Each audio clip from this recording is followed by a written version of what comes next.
Hello प्यारे बच्चों, welcome to our channel उड़ान सपनों की। आज हम करने जा रहे हैं क्लास 10th की साइंस की वर्कशीट नंबर 11, जो कि आपकी डेट 30 जुलाई की है। मोर अबाउट मैग्नेट्स के बारे में हमें पढ़ना है। Discovery of a magnet.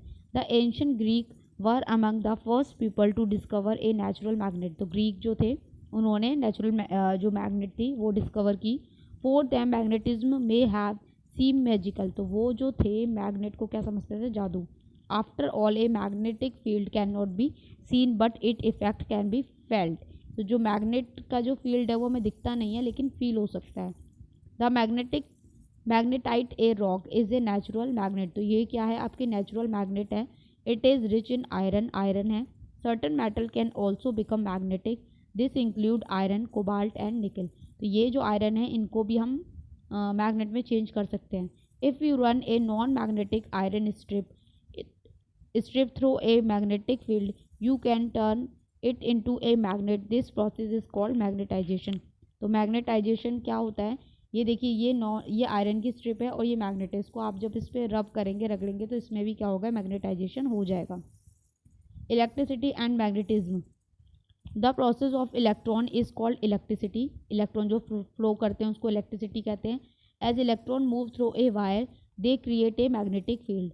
Scientists believe that magnetism and electricity are part of single force. It is called electromagnetic force. तो इलेक्ट्रिक और मैग्नेटिक दोनों मिला के क्या हुआ? Electromagnetic force. डैनिश फिजिस्ट हंस Christian Oersted discover the electromagnetism. तो ये जो साइंटिस्ट थे हंस क्रिश्चियन ऑस्टेड, इन्होंने इलेक्ट्रोमैग्नेटिज्म डिस्कवर की थी इन 1820. The discover led to major improvement in the way people live.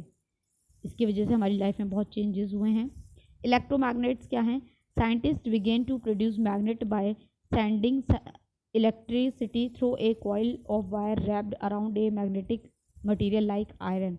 Iron आ गया, उसके पीछे ऊपर कॉइल इन्होंने वो कर दी और उसमें से इलेक्ट्रिसिटी पास करने के बाद उसे इलेक्ट्रोमैग्नेट बनाने की कोशिश की गई। This type of magnet is called electromagnet. Electromagnets can very in strength. तो ये अपनी स्ट्रेंथ में वेरी करती हैं। कैसे? The strength depends on the amount of electric current and number of times of a wire coil. कितनी speed से इसमें करंट जा रहा है इस पर डिपेंड करता है। और ये जो कॉइल है ये कितनी है? Number of coils. इन दो चीज़ों पर डिपेंड करती है। Electromagnet for example are use to lift car in junk yard. तो जहाँ कबाड़े में कार वगैरह पड़ी रहती है उनको उठाने के लिए काम आता है।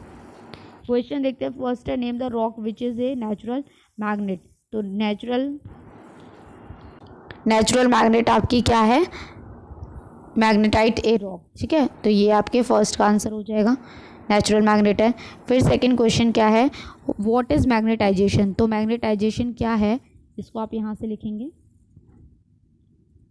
If you run a long magnetic iron strip through a magnetic field, you can turn into a magnet. This process is called magnetization. Second का आंसर आप यहाँ से लिख लेंगे। फिर थर्ड है हु डिस्कवर इलेक्ट्रोमैग्नेटिज्म। तो ये किसने डिस्कवर किया था? ये किया था हंस क्रिश्चियन ऑस्टेड ने। ठीक है, तो ये थर्ड का आंसर आ जाएगा। यहाँ पूरी लाइन ही लिख लीजिएगा, यहाँ से लेके यहाँ तक। ठीक है, थर्ड इन 80-20 तक। फोर्थ क्वेश्चन क्या है? Define electromagnetic force. तो इलेक्ट्रोमैग्नेटिक फोर्स क्या है ये यहाँ से लिखना है आपको। An electron moves through a wire they create a magnetic field. Scientist believe that magnetism and electricity are a part of single force. It is called a electromagnetic force. ठीक है, तो ये आपके फोर्थ का आंसर हो जाएगा। Fifth है what are electromagnet, how its strength can be change. Electromagnet क्या है और हम इसकी स्ट्रेंथ को चेंज कैसे कर सकते हैं? तो चलिए इसका आंसर देख लेते हैं। देखिए इलेक्ट्रोमैग्नेट क्या है, इसकी डेफिनेशन के लिए आप यहाँ से लिखेंगे। ए soft metal core made into a magnet by the passage of electric current through a coil surrounding, it is called electromagnet. तो इसको हम क्या कहते हैं? इलेक्ट्रोमैग्नेट कहते हैं। ये डेफिनेशन हो गई। अब ये आगे इसका सेकेंड पार्ट भी देखते हैं। फिर पूछा है how its strength can be change. Strength कैसे चेंज हो सकती है? तो इसमें फिर आप डेफिनेशन लिखने के बाद लिखेंगे electromagnet can very in strength. The strength depends on the amount of electric current and the number of times of a wire coiled. यहाँ तक आप लिखेंगे। ठीक है, तो यहाँ होते आपकी वर्कशीट फिनिश। आई होप आपको अच्छे से समझ में आई हो। तो चैनल को लाइक करें, सब्सक्राइब करें, कमेंट करें और अपने फ्रेंड्स के साथ शेयर ज़रूर करें। Thanks for watching.